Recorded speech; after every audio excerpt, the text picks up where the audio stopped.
أخيرا ورسميا مصفاة لاسامير رجعت لملكية المغرب بشكل نهائي و100%. وهذا الملف اللي أرق المغاربة لسنين طويلة وصل للنهاية ديالو، والحكم النهائي كان في صالح المملكة.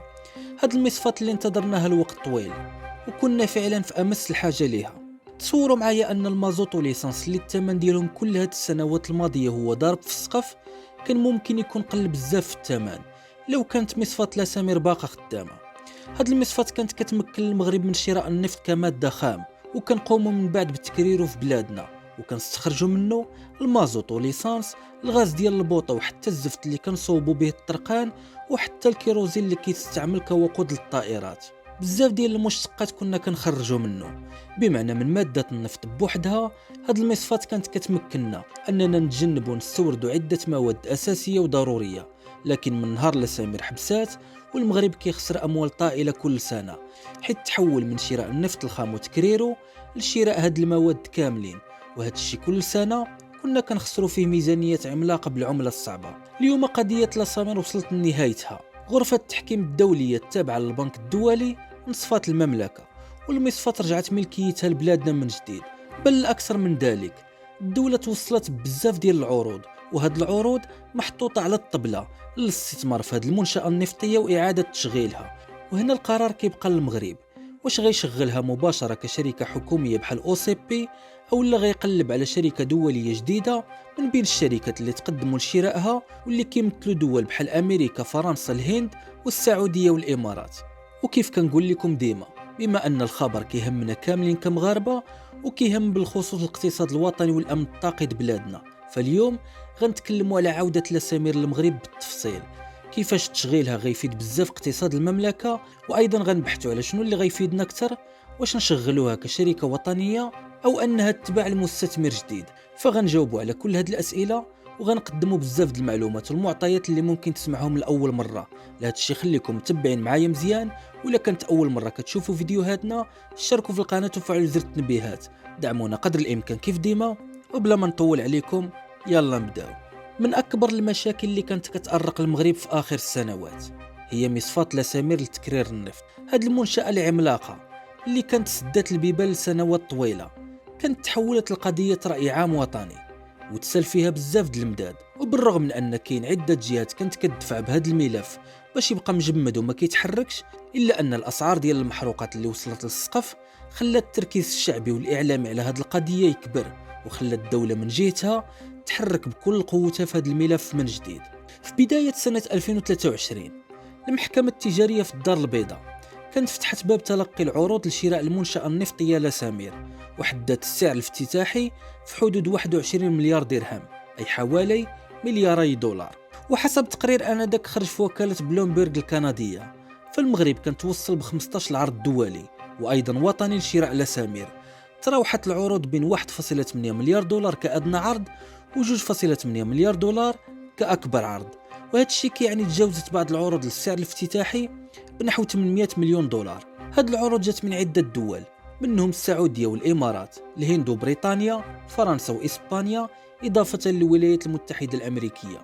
واللي كيثير الانتباه هنا أن كلهم بين دول صديقة ومتحالفين معها، أو دول كتجمعنا معهم روابط الأخوة بحال السعودية والإمارات. أرى أن الملياردير السعودي محمد العامودي اللي كان هو المالك ديال لاسامير سابقا، لما شاف المغرب أنه حرك ملف المصفات وكيتوجه باش يأممها، ناض رفع دعوى قضائية على المملكة بغرفة التحكيم في البنك الدولي، وقال لك بأنه كيطالب بتعويض كيبلغ 2.7 مليار دولار، وكيزعم بأنه تعويض على الخسائر اللي تلقاها. لكن من بعد عدة جلسات في المحكمة خرج حكم بعدم إلزامية المغرب باش يدفع ولو درهم واحد للعامودي. وفعليا صبح في يد المغرب قرار محكمة دولية كتبت بأن العامودي ما بقى كيتسال حتى حاجة في لاسامير. دابا لو جينا نهضروا بمنطق، راه أكثر واحد خسر في هذه المدة كلها هو المغرب. سنوات وحنا كنخسروا ميزانيات ضخمة باش نستوردوا مواد كان يقدروا يطيحوا علينا أرخص لو كانت المصفات خدامة.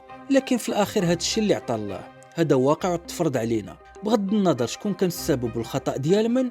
هذا الشيء وقع، ودابا هي مرحلة وسالات، ولكن خاص نجلسوا مع نفوسنا ونفكروا مزيان في كيفاش نبداو مرحلة جديدة وما نطيحوش في نفس الأغلاط.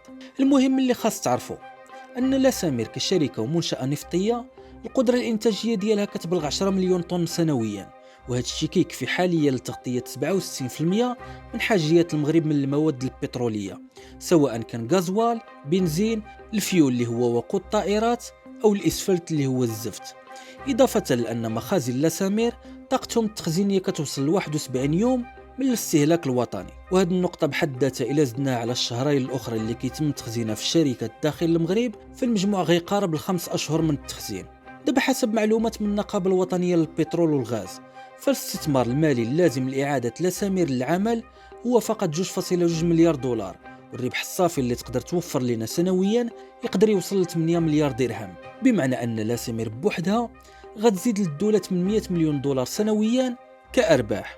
المهم قضية لاسامير اللي أرقت المغرب والمغاربة لفترة طويلة وصلت لنهايتها كيف قلنا، وبقى للدولة المغربية أنها تختار واش غتخدمها كشركة حكومية أو لا تقبل أحد العروض، واللي نتمناوه أن يتم اتخاذ القرار المناسب، حيث فعلا المغاربة تقهروا وكل شيء عارف علاش تقهروا. سابقا لما المغرب كان كيستورد النفط الخام وكيتم تكريره في هذه المصفات، ما كناش عايشين المشاكل اللي عايشينها دابا في هذا القطاع، خصوصا تكلفة الاستيراد اللي صبحت خيالية، وهذا الشيء تقل كاهل الدولة المغربية من جهة وكاهل المواطنين المغاربة من جهة أخرى. أما الرابح الوحيد في هذه القصة كان هي الشركات اللي كتستورد وكتوزع داخل المغرب. الدليل مثلا على ربح هذه الشركات هو التقرير ديال شركة توتال الفرنسية المالي في سنة 2022. توتال إنرجي الفرنسية أعلنت على تسجيلها الأكبر مقدار من الأرباح في تاريخها، وهذا الشيء بمجموع الدول اللي كتواجد فيها ومن ضمنهم المغرب. الشركة اللي كتحتكر 14% من السوق المغربية للمحروقات صرحت بأنها حققت ربح صافي تجاوز 20 مليار دولار في سنة 2022 بوحدها، بارتفاع ب 28% مقارنة بسنة 2021. وأغلبيتكم غيكون عاقل على سنة 2022 فين أسعار المحروقات كانت ضاربة في السقف، بمعنى حتى الشركات الأخرى في المغرب حققت أرباح كبيرة. وباش نبسط لكم الأمر، في السنوات اللي كانت الدولة المغربية كتعاني والمواطنين المغاربة كيعانيوا من ارتفاع الأسعار، الشركات الموزعة للمحروقات كانت كتجني أرباح ضخمة، خصوصا من الاحتكار والتواطؤ في توحيد الأسعار. وهذه ماشي هدرتي أنا، هذا مجلس المنافسة اللي قالها بالبند العريض. وما علينا، اليوم الحمد لله مشكل لاسامير أخيرا وصل لنهايته، والسؤال غنعاود نطرحه، واش غتكون شركة حكومية أو غتباع المستثمر جديد؟ وهذا الأمر غنحاولوا نديروا فيه واحد القراءة بسيطة، وغنبداو نهضروا على الخيار الثاني اللي هو بيعها المستثمر جديد. في حالة بيع لاسامير نتمنوا أن الصفقة تكون من نصيب دولة صديقة اللي تقوم بتطوير هذا المشروع باش يكون نقطة قوة للمغرب وماشي العكس. فمن ناحية يأمن لنا الاكتفاء الذاتي، ومن بعد ممكن نبداو نفكروا بالتصدير نحو إفريقيا لو تم توسعة هذه المنشأة. وكنظن حاليا أحسن خيار هي شركة أرامكو السعودية اللي كتعتبر أضخم شركة في العالم بهذا المجال. أرامكو قبل سنتين فقط أعلنت إعادة تشغيل مجمع تكرير في ماليزيا كان متوقف لمدة 3 سنوات، قدرة التكرير كتفوق 300 ألف برميل يوميا. وكذلك كانت أعلنت على تشييد مجمع بترولي عملاق للتكرير في الصين، قدرة 300 ألف برميل يوميا كذلك. أرامكو كتمتلك أصول وحصص في أزيد من 30 مصفاة خارج السعودية وحول العالم. لهذا السبب كتبقى أحسن خيار، خصوصا وأن السعودية بلد صديق وكيدافع على وحدة المغرب الترابية دائما. ولهذا السبب لو ما كناش حنا اللي غنشغلوا لاسامير واللي هي منشأة كتمثل حجر أساسي في الأمن الطاقي الخاص بنا، فعلى الأقل لاسامير تكون في يد شركة من دولة حليفة وصديقة لنا، أو لا مثلا شركة إماراتية. أما لو غنقدموها للمستثمر ما كنعرفوش مزيان فممكن يخلي الأمور تسالي بحال كيف وقع مع العمودي. من جانب آخر واللي هو خيار أنها تبقى شركة حكومية والبلاد اللي غتسيرها. سابقا في المغرب كانت لاسامير شركة حكومية تابعة ليه، ومع ذلك طاحت في عدة مشاكل، وهذا الشيء اللي خلاه في الأصل يبيعها للعمودي. لكن شنو الأسباب اللي كيخليها تطيح بحال هذه المشاكل؟ أولا كاين واحد المشاكل اللي كتعيشهم معظم الشركات العمومية بحال الموظفين والوظائف الشبحية، وكذلك الشركات الفرعية اللي كتدار في الغالب باش يتم شفط بعض الميزانيات، إضافة للسياسة الاجتماعية ديال أنها في بعض المرات كتكون كتشغل واحد العدد كبر من الطاقة ديالها فقط باش تمتص البطالة. أما لو غنتكلموا على القطاع ديال التكرير بالضبط، فمن فترة لفترة سوق النفط كيشهد تقلبات كبيرة في السوق مع إدارات غير مسؤولة. غالبا المصافي الحكومية كتطيح في خسائر كبيرة، وماشي غير عندنا، هادشي وقع في العالم كله حتى في أوروبا. منهم مثلا مصفاة ميليشي التابعة لحكومة إيطاليا واللي توقفت في سنة 1991.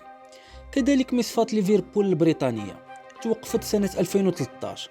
مصفاة بورتو مارغيرا الإسبانية اللي توقفت في سنة 2014. أيضا مصفاة بيرنو البرتغالية اللي توقفت سنة 2010. ومصفاة سيليت الفرنسية اللي توقفت كذلك في نفس السنة. هادو كاملين مصافي أوروبية لتكرير البترول، وعطيت بهم المثال حيت دائما حتى حنا كنعطيو المثال بأوروبا في التسيير. هادو كلهم كانوا مملوكين للدولة وتوقفوا من بعد المعاناة من عدة مشاكل.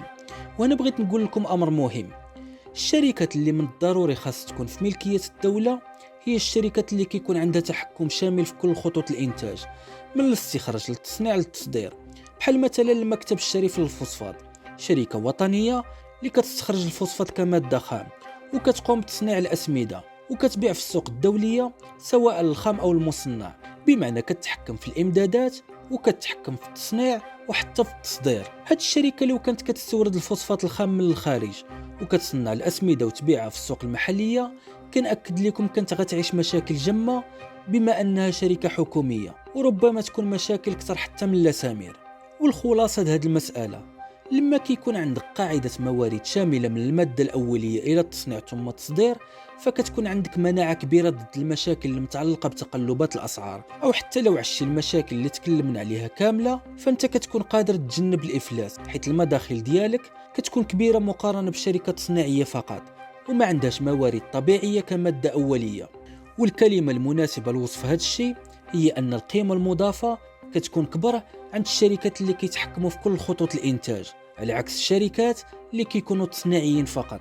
من جهة تانية، الشركات الخاصة ما كيعيشوش بحال هذا الأمر، كيشوفوا المصلحة الاقتصادية والربحية الشركة هي الأولى. ما كاينش تدخل السياسة في القرارات التسييرية، وكذلك في الخطط الاستثمارية المستقبلية. ما كاين تغيب أو تهرب من ساعات العمل، وما كتلقاش تقاعس. كاين دائما تفكير في تطوير المشروع. حتى من عدد العمال كيكون حدو قدو، وكتلقى الناس واقفة على رزقها. وهذا هو الفرق الكبير اللي كيخلي الشركات الخاصة في العالم كاملة تكون ناجحة بشكل كبير مقارنة بالشركات المملوكة للدولة اللي غالبا ما كتلقى مشاكل. وفين ما مشيتي اليوم غتلقى الاعتماد الأكبر دوليا على شركات خاصة، بل حتى أن دول عظمى بحال أمريكا، بريطانيا، ألمانيا، فرنسا والصين كذلك كتعتمد على الشركات الخاصة وكتدعمها غير في الخفاء. قوانين ودبلوماسية اقتصادية موازية اللي كتفيد هاد الشركات، خصوصا لما كيبغيو يتوسعوا خارج البلاد. وهنا كنظل الفرق واضح بين الخيارين. لكن مع ذلك كاين خيار آخر اللي هو خيار ثالث، وهي تكون شركة مساهمين. الدولة المغربية تكون عندها حصة كبيرة فيها وتبيع جزء من الأسهم لشركة مستثمرين مغاربة وأجانب. أما في مجلس الإدارة الدولة يكون عندها مراقب فقط، والتسيير تخليه للشركات الخاصة. وهكذا الدولة غتبقى محتاطة في أمنها القومي، وفي نفس الوقت غيكون الشركة عندها توجه اقتصادي صرف، واللي غيؤدي بها في نهاية المطاف للربح وماشي للخسارة. وكمعلومات بسيطة، لو تم إعادة مصفاة لاسمير للعمل حتى بيد متعامل دولي أجنبي، فالفاتورة الطاقية للمغرب غتخفض سنويا بين 5 حتى 25%، باعتبار هذا هو هامش الربح اللي غيكون بين البرميل الخام من النفط والمكرر. إضافة لهذه المسألة، غاز البوطان ما غاديش نبقاو نستوردوه وغنوليو نصنعوه في بلادنا، وكذلك الاسفات اللي كنبلطوا به الطرقان حتى هو من المشتقات اللي ما غنبقاوش نستوردوها من الخارج وغيولي تصنع كذلك هنا. إضافة كيف قلنا للفيول اللي كيتستعمل كوقود للطائرات. فمن ناحية ثمن الغاز غينخفض في المغرب، وكذلك ثمن تعبئة الطرق وصيانتها غادي ينخفض، وأيضا الفيول اللي كتمشي به الطائرات تكلفة الرحلات المغربية غادي تنخفض كذلك. بل حتى من الضريبة اللي غنربحو سنويا على المصفات لو كانت في يد متعامل أجنبي غتكون بملايين الدولارات سنويا، وكذلك غادي يتخلقوا آلاف وظائف الشغل جديدة. وهنا كمعلومة أخرى فقط، لاسمير قبل الإغلاق كان كيشتغل فيها 3000 شخص بين عمال وتقنيين ومهندسين وغيرهم، وكانت هزة مدينة على قدها اللي هي المحمدية. والناس ديال المحمدية النيت غادي يوضحوا لكم كيفاش كانت هاد المدينة لما لاسمير كانت خدامة، وكيفاش ولات هاد المدينة لما لاسمير حبسات. على العموم وصلنا هنا لنهاية هاد الفيديو. لو عندكم أي إضافة أو تعقيب خليوا لنا آراءكم وأفكاركم في التعليقات، وما تنساوش لو عجبكم الفيديو شاركوا في القناة وفعلوا زر التنبيهات، دعمونا قدر الإمكان كيف ديما، وفي الأخير السلام عليكم.